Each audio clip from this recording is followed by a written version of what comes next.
slow up, no I don't take shit. I got no love for the fakeness. If you wanna play tough and wanna hate this, I'll always show up.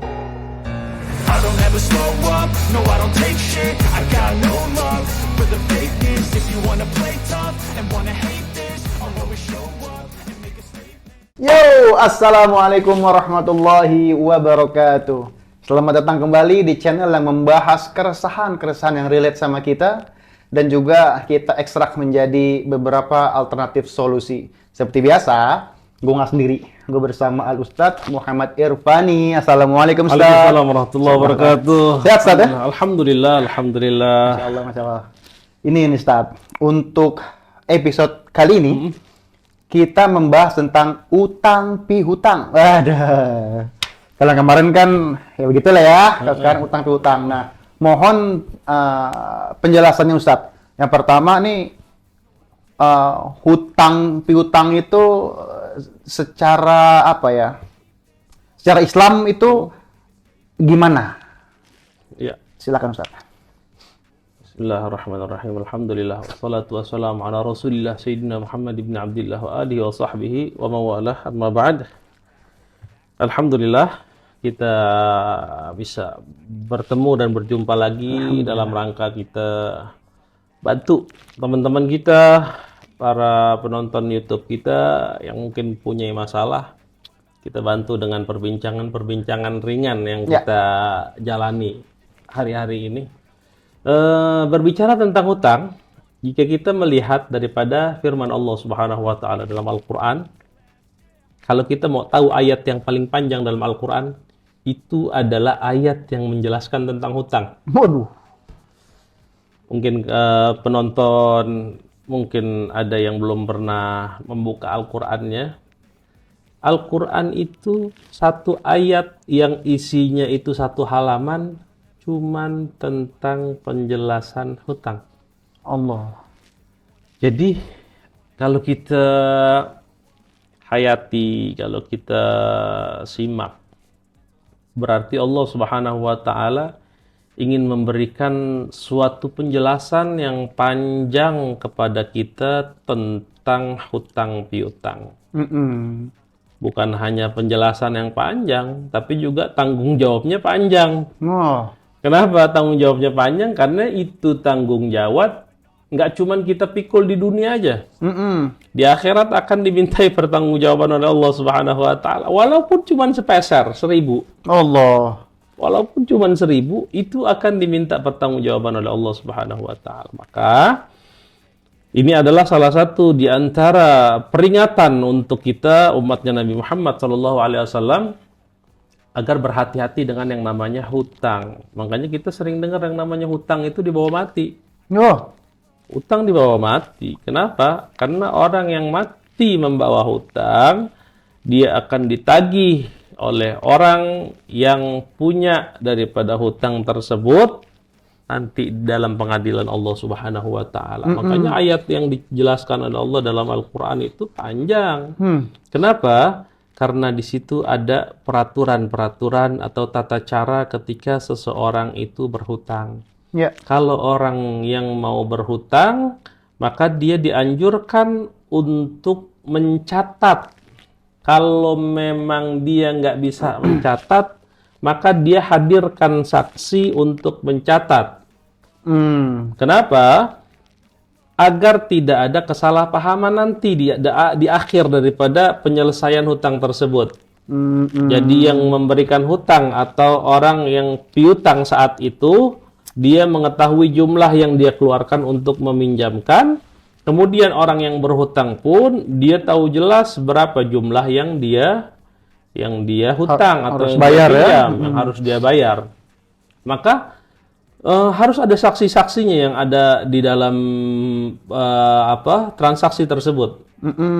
Maka sebesar apapun, kita kan kadang-kadang suka ngeremehin utang 1000, 2000, 3000, iya nggak? Betul. Ada 2000-an nggak? Gue pinjem dulu. Oh, tuh masalah tuh ya? Itu masalah. Masya Allah. Mendingan kita bilang begini, 2000-an dah, gue minta mendingan. Akadnya jelas. Iya. Minta. Kalau kita bilangnya pinjem, wajib kita balikin. Oke. Wajib kita pulangin. Kalau kita nggak pulangin, ya mungkin yang memberikan itu udah ikhlas, syukur-syukur kalau ikhlas. Tapi kalau nggak ikhlas, Waduh. ini yang jadi masalah. Maka ada salah satu di antara amalan yang besar pahalanya. Apa? Membebaskan hutang. Oke. Itu amalan yang besar balasannya dari Allah Subhanahu wa taala kalau kita ngebebasin orang yang berhutang kepada kita, kita bebaskan. Apalagi kita tahu mungkin yang minjem uang sama kita orang-orang yang kurang mampu atau mereka yang dalam keadaan finansialnya mungkin lagi sulit. Kemudian kita halalkan, itu adalah amalan yang besar pahalanya di hadapan Allah Subhanahu wa taala. Maka hutang ini adalah perkara yang besar, dan ketika kita bebaskan pun menjadi satu balasan yang besar yang akan kita terima di dalam kehidupan akhirat nanti. Itu bahasanya kita punya tabungan akhirat yang besar. Oh, siap. Gitu. Nah, adapun masalah hutang ini tetap dalam bentuk apapun. Dalam bentuk apapun, entah itu beras kah, entah itu minyak kah, entah itu emas kah. Bahkan kalau sekarang, zaman sekarang nih kita permasalahannya Pak, bensin. Pinjem mobil ya. Pinjem kan kita bahasanya. Kita balikin bensinnya berkurang. Waduh. Kalau saya pinjem mobil full bensinnya dikasih. Masya Allah, berkah ke orang. Nah, itu kan yang jadi permasalahan. Yang jadi permasalahan, kecuali yang minjemin nggak apa-apa, pakai aja, bensinnya juga nggak apa-apa, e-tolnya juga pakai aja. Jangan cepet mati ya, Pak, itu. Itu orang-orang yang harus kita jaga kepercayaannya. Orang-orang seperti itu ya yang punya jasa yang baik buat kita. Maka dalam urusan utang ini kita harus berhati-hati. Kenapa? Karena memang Allah Subhanahu wa taala nggak bakal ngelewatin sedikit pun hutang yang kita pinjam di dalam kehidupan dunia ini. Berarti ini hal yang serius ya, Ustaz? Serius. Izin nanya nih, Ustaz. Iya. Ini kalau ada orang pinjam dong 200 juta, kasih diinjek seret. Itu yang ngasih lupa. Bodo amat dia lupa. Ya. Itu hukumnya gimana tuh? Kalau urusannya lupa tapi belum dihalalkan. Tapi dibayar sama orang. 3 tahun kemudian, ini yang bayar utang. Utang apaan ya? 200 juta. Dulu yang ngasih lupa. Oh gitu. No, dia orang. Ada nggak orang kayak gini? Ada. Nih. Saya bisa nggak ya begitu? Mending 2.000 ya kan, 50.000, 200 juta. Wah, itu. Lupa. Ya, itu kebaikan. Makanya urusan-urusan seperti itu harus kita perhatikan baik-baik. Memang yang minjemin lupa, tapi kita yang minjem harus punya kesadaran dan harus tahu diri. Iya. Karena kita dibantu dan kita ya minimal adalah kita mengembalikan apa yang kita pernah pinjam kepada orang yang pernah kita pinjam. Yang jadi masalah sekarang adalah zaman sekarang jarang sekali orang yang mau meminjamkan daripada harta yang dia punya tanpa ada keuntungan. Ya. Ya, tanpa ada keuntungan artinya oke, lu gue pinjemin. Lu mau balikin berapa? Masya Allah. Nah, berarti di sini ada yang namanya praktek riba ya? Meminjam uang. Mungkin kalau sekarang tanpa ada jaminan anggunan, ya itu mahal harganya. Kepercayaan itu yang jadi taruhannya. Betul. Terkadang seorang yang mampu itu nggak minta jaminan, nggak minta anggunan. Dia cuma mau lihat sampai di mana orang tersebut memegang amanah. Nah, itu yang bahaya tuh. Enggak menutup kemungkinan orang itu ada. Kalau lo ketemu lo jaga. Jangan lo sikat, Bro. Sakit mata lo, repot. Sakit untungnya sesaat doang. Sikat. Doang. Enggak long term. Terus saya mau nanya, lupa lagi nanya apa ya? Ini masalah utang. Oh iya. Kalau masalah utang nih, Mas, terkait utang. Si pemberi utang itu punya kewajiban untuk ngingetin nggak sih? Wajib mengingatkan. Wajib ya? Wajib. Khawatirnya lupa. Iya. Ini namanya watawasau bil haqqi watawasau bis sabr. Saling mengingatkan, saling menasehati dalam kebenaran dan kesabaran. Ya orang ngingetin utang kan benar niatnya baik. Iya. Biar dia tidak terjerumus dan dia tidak membawa beban utang tersebut sampai di akhirat. Jadi sebenarnya nyelamatin dia ya? Nyelamatin. Ya, yang jadi masalah sekarang biasanya yang utang lebih galak daripada yang diutangin kalau ditagih. Kalau udah cair. Iya. Kalau belum cair, begini-begini nih. Sampai ledes juga. Masuk ke gorong-gorong, dia. Aduh. Ya begitu deh. Tapi kalau utang janji boleh juga kita tagih dong? Boleh, wajib. Wajib ya? Wajib. Hmm. Wajib. Jadi nggak boleh sembarangan. Jadi semua perbuatan kita, semua kelakuan kita, tindak tanduk kita, semua dimintai pertanggungjawaban sama Allah. Allah Akbar. Tadi Maka hatta perbuatan sekecil apapun nanti akan diminta pertanggungjawaban. Contohnya mungkin ada orang yang punya rumah mewah, kemudian dia masak makanan yang enak, aromanya tercium keluar. Allah. Ada orang yang lewat lagi kelaparan, nyium aroma tersebut, kemudian dia coba untuk minta, tapi nggak dikasih, maka itu akan dimintai pertanggungjawaban oleh Allah.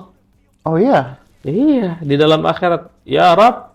Ketika kita disidang nih satu-satu kan kita maju di hadapan Allah. Jangan mikirin semua umat manusia dari zaman Nabi Adam sampai nanti hari kiamat semuanya maju satu-satu disidang sama Allah. Allah Akbar. Ketika udah selesai amalannya ditimbang, ada yang punya utang nggak sama ini orang?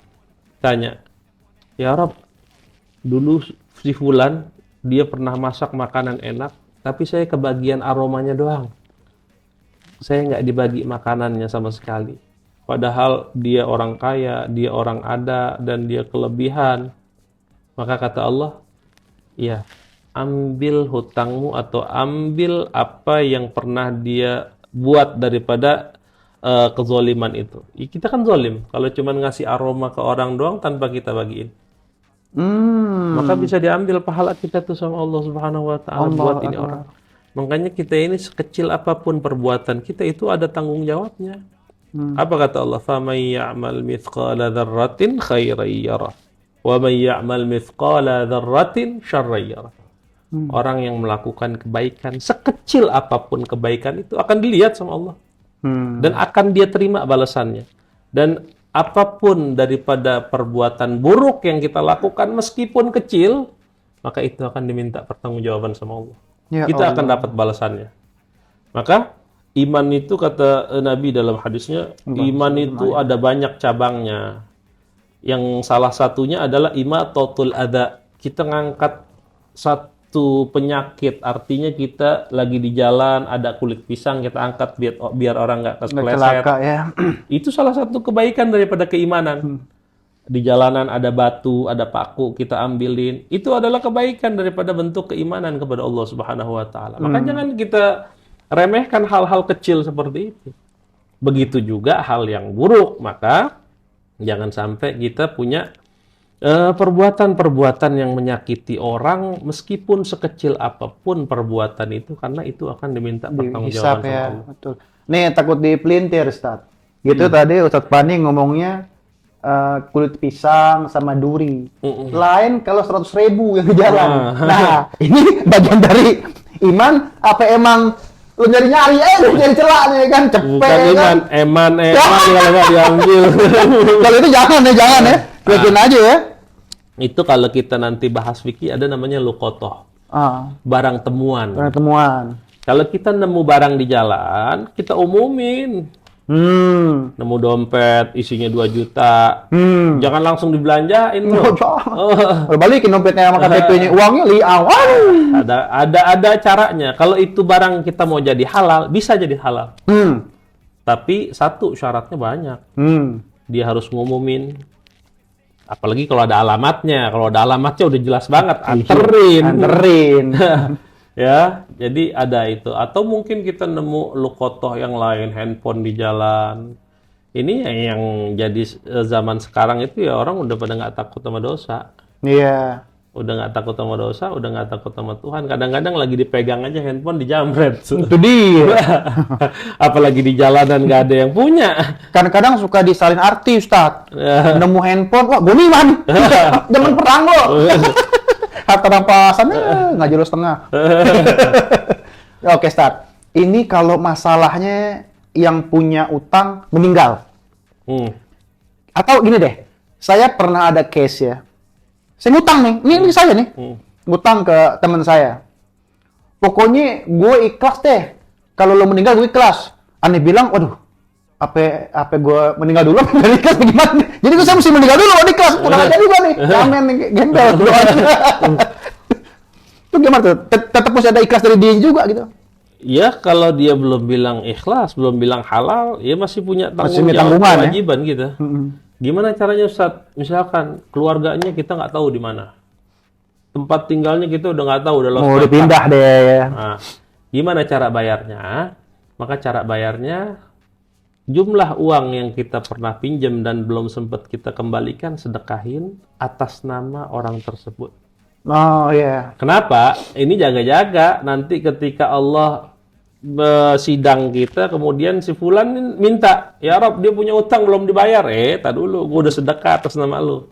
Artinya kita sudah siapkan balasan tersebut. Saya udah bayarin tuh buat dia dapat pahala. Niatin pahalanya buat si fulan. Yang jadi masalah kalau copet mau tobat gimana caranya itu? Itu sebutannya tuh. Karena syarat tobat daripada orang yang dia melakukan kezoliman terhadap orang lain adalah syaratnya kalau tobatnya mau diterima, dia minta halal dari orang yang pernah diambil haknya. Kalau mau tobat. Kalau kita maksiat sama Allah, gampang banget. Istighfar, minta ampun sama Allah, kita nyesel sama perbuatan kita, udah selesai diterima. Kalau sama orang, itu namanya dengan hak adami, hak manusia.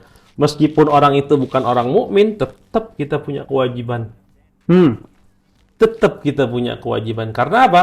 Ini adalah tempat dunia, tempat kita tinggal. Di dunia itu nggak cuma orang muslim. Ya, jadi kita masih punya hak adami, makanya disebut hak adami, hak manusia. Jadi mau agamanya apapun, tetap dia punya kewajiban untuk mengembalikan.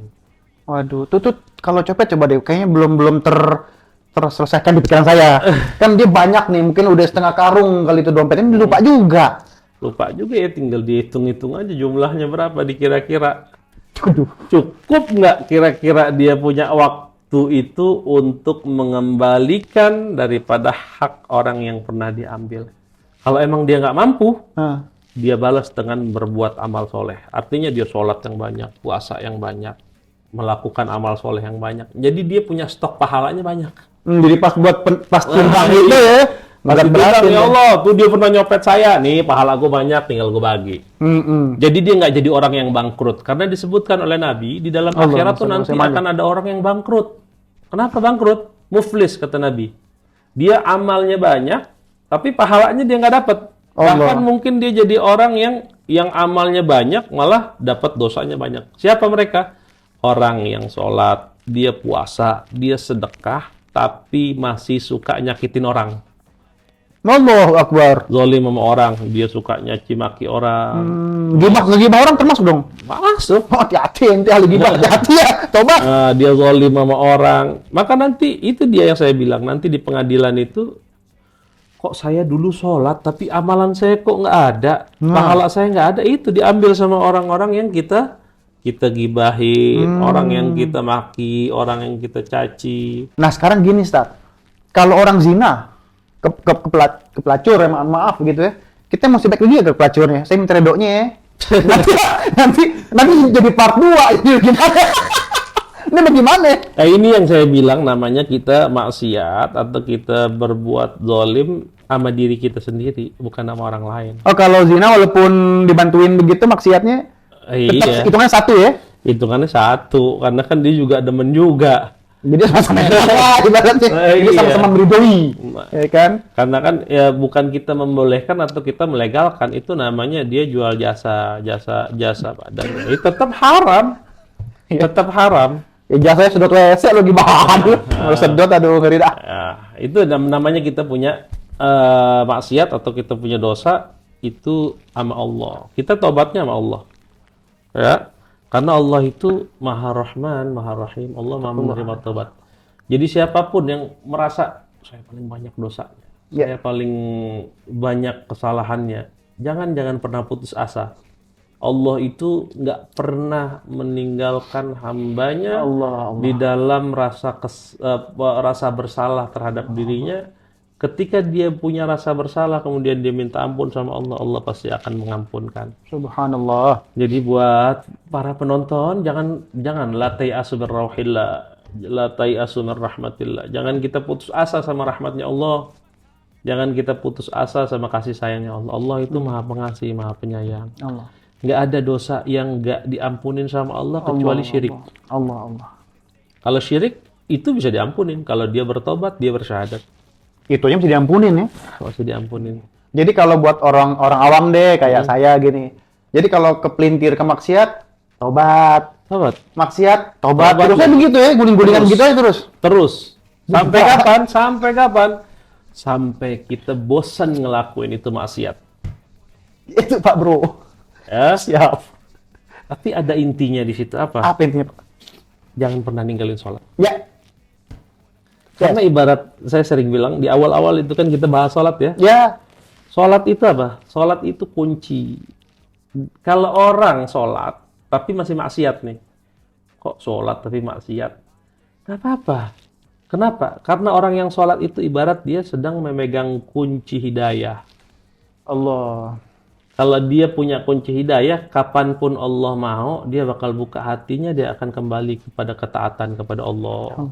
Jadi itu makanya sholat itu jangan sampai kita tinggalin, meskipun kita ngerasa kita ini wah tukang mabok atau kita ini tukang judi, tetap sholat itu adalah perisai untuk kita meninggalkan hal-hal tersebut. Amin. Ya, itu. Jadi balik lagi ke pembahasan pertama. Oh, iya, utang nih, gara-gara utang nih. Mana-mana. Masalah apa gini, utang. Tadi turunannya tuh begitu. Tapi kayaknya udah kebahas semua nih, Ustaz. Iya. Ini masalah yang istri tadi Istri. udah. Masalah si pengutang, apa sih, yang Lupa. pemberi hutang juga kalau itu ada kewajiban buat ngingetin. Iya. Sekali ngingetin, kalau emang, yaudah ntar, tasok. Gini, Ustaz. Satu terakhir sebelum saya tutup nih. Orang utang, duit deh. Dia janji tanggal sekian, kita tagih dong. Iya. Dia malah nggak bayar utang tapi ngasih janji. Ntar deh tanggal sekian, itu dia utangnya satu atau dua? Double. Waduh bro. Utang janji sama utang uang. Terus begitu dia gulung terus. Terus. Duh, bro. Maka jangan saya bilang jangan meremehkan utang. Jangan pernah menganggap utang itu adalah hal yang remeh. Kalau emang kita nggak mampu bayar, bilang nggak mampu bayar. Belum mampu gitu ya. Jangan kita Jangan kasih punya janji kosong. utang di sono di sini, cuman makannya makan enak, Nah, iya. jalan-jalan terus. Ini namanya dia zalim.